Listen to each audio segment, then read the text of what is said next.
خطرناک جو ہے یہ ایک نئی چیز آ گئی ہے کل جو ہمارے سامنے ہے، جس پہ ہم نے کل تھوڑی بہت بات تو ضرور کی تھی اس پہ، لیکن آج جس طرح کی اس کی پروسیڈنگز ہوئی ہیں اور آج اس پر جس طرح سے سپریم کورٹ کے چیف جسٹس جو ہیں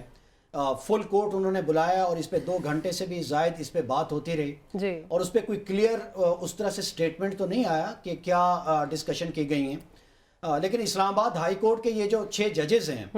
انہوں نے جس طرح کا یہ معاملہ کر دیا ہے یہ تو بہت سنگین ہے، سنگین مداخلت ہے اس میں،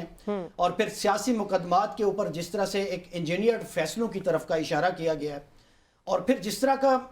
اقدامات کیے گئے کہ ججز کے رشتہ دار جو ہیں ان کو اور ان کے عزیزوں کو جس طرح سے ان کے ساتھ برتاؤ کیا گیا،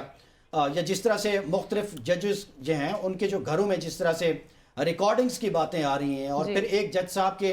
ہاسپٹل میں جا کے شفٹ ہونے کا معاملہ ہے، اور سب سے خطرناک بات تو یہ ہے کہ ان جج صاحبان کی طرف سے مختلف اوقات میں مئی 23 سے لے کر یہ 24 میں بھی 2-3 خطوط بھی لکھے گئے ہیں اسلام آباد ہائی کورٹ کے چیف جسٹس کو، تو لیکن کوئی معاملہ آگے نہیں بڑھا، اور پھر یہ دیکھ لیں کہ اب جو پوزیشن ہے کہ یہ جو مقدمات اس دوران میں آئے ہیں، اب ان مقدمات کے حوالے سے ایک بہت بڑا سوالیہ نشان ہے، بالکل آلریڈی وہ پبلک ڈومین میں جو ڈسکشن ہوتی ہے پالیٹکس کو لے کر، ان مقدمات کو لے کر، اب تو صورتحال کھول کے واضح ہو گئی ہے کہ کس طرح کے اقدامات ہو رہے ہیں، کس طرح کے معاملات ہیں، اور پھر کس طرح سے فیصلے دیے جاتے ہیں، تیز رفتار جس طرح سے جیل ٹرائل ہوتے ہیں، اور پھر الیکشن سے پہلے ہوتے ہیں، اور پھر لوگوں کو ایک میسج دیا جاتا ہے، اور پھر اس کے بعد ایک پورا کھیل جو ہے وہ ہمارے سامنے ہے، لیکن بدقسمتی سے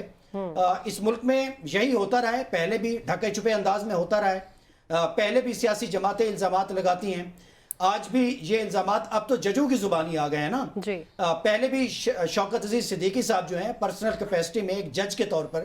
ان کے بھی ایسے کچھ الزامات ہیں، اسی سپریم کورٹ نے ان کا معاملہ سلجھایا اور ان کے الزامات جو تھے آلموسٹ ان کی توثیق ہوئی، ٹھیک ہے، لیکن اس کے بعد یہ ہے کہ یہ جو فیصلہ آیا تھا بھی اس میں جو ذمہ داران تھے ان کی طرف تو کچھ بھی نہیں کیا گیا، تو اب تو یہ بہت سنگین معاملہ ہو گیا ہے۔ دیکھیں بھٹو صاحب کا جو کیس ہے نظر ثانی والا، اس میں موجودہ چیف جسٹس صاحب کے جو الفاظ تھے کہ ایک جج صاحب نے کہا تھا کہ ان دنوں جس نے فیصلہ دیا کہ مجھ پہ پریشر تھا، تو چیف جسٹس صاحب کے یہ الفاظ تھے کہ میں تو شرم سے ہی مر گیا یہ بات سن کے کہ کسی جج صاحب کے اوپر پریشر تھا اور اس نے ریزائن نہیں کیا، اس نے استعفیٰ نہیں کیا، اور اس نے ایک فیصلہ کر دیا، ایک اس وقت کے وزیر اعظم کو اور سیاسی قیادت جو تھی اس وقت کی، اس کو پھانسی کے فیصلے کے اوپر اس سے دستخط ہیں، تو اب ان الزامات کے اوپر اور ان معاملات کے اوپر اب ان کی پوزیشن بڑے دیکھنے لائق ہوگی، لیکن اس میں جو ایک بڑی ڈیولپمنٹ ہے کہ وہ پرائم منسٹر سے ملاقات کریں گے، اس پہ تو بہت کنسرن ہے ہمارے، اس پہ تو بڑی شدید تنقید بھی ہو رہی ہے کہ وہ کیوں ملیں گے ایک ایسے وزیر اعظم سے کہ جن کا اپنا دورانیہ جو ہے تب بھی وہ 3-4 ماہ وزیر اعظم تھے۔ دیکھیں یہ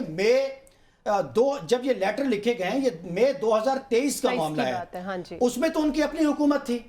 اور اب بھی پچھلے میرا خیال ہے 1-1.5 ماہ سے ان کی حکومت ہے، یہ تو سیدھا کیس ہے کہ موجودہ حکومت جو ہے یا جو نگراں حکومت تھی اور اس سے پہلے جو شہباز شریف صاحب کی حکومت تھی، ان کا ایسے اداروں کے اوپر کلی کنٹرول ہی نہیں تھا